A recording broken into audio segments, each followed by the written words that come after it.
नमस्कार। आप सभी का मेरे चैनल में हार्दिक स्वागत है।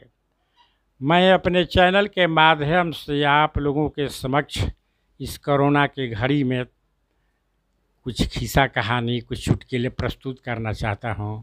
यदि आप लोगों को अच्छा लगे तो देखिएगा, हम बार बार मैं इस तरह का प्रयास करता रहूँगा। वैसे एक ठो खिस्सा से प्रारंभ करता हूँ। बहुत पहले की खिस्सा है कि एक राजा अपने सभी परिवार के साथ जंगल में शिकार करने के लिए गए। रात्रि हो जाने के बाद वे अपने सभी परिवार के साथ जंगल में सेना के साथ विश्राम किए। उनके साथ में उनका पालतू कुत्ता भी गया था।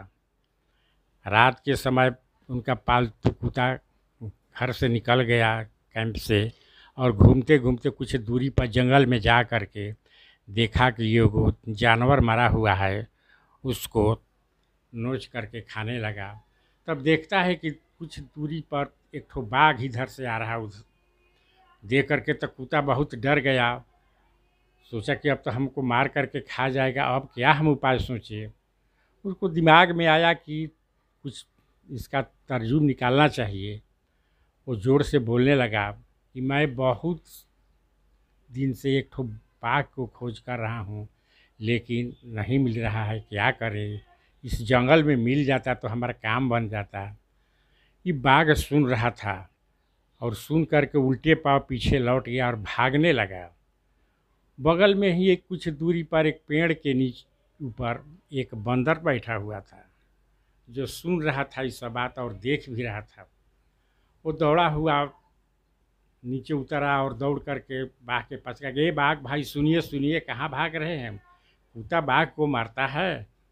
बाघ को पूरा समझाया। बाघ समझ करके फिर पीछे लौट आया और बंदर क्या किया कि उसके पीठ पर बैठ गया बाघ के और चलने लगा।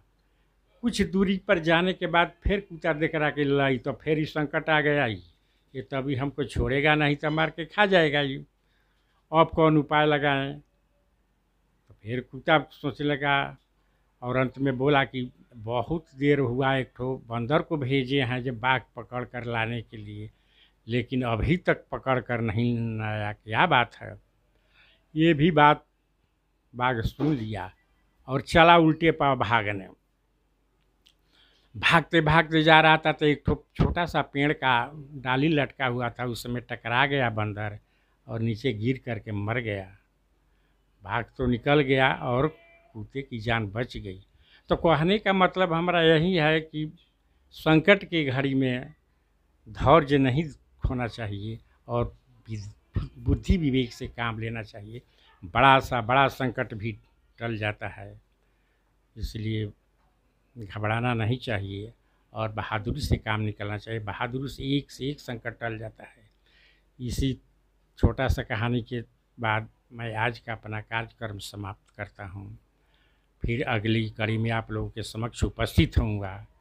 इसी के साथ आप लोगों से विदा चाहता हूँ। जय हिंद, जय भारत।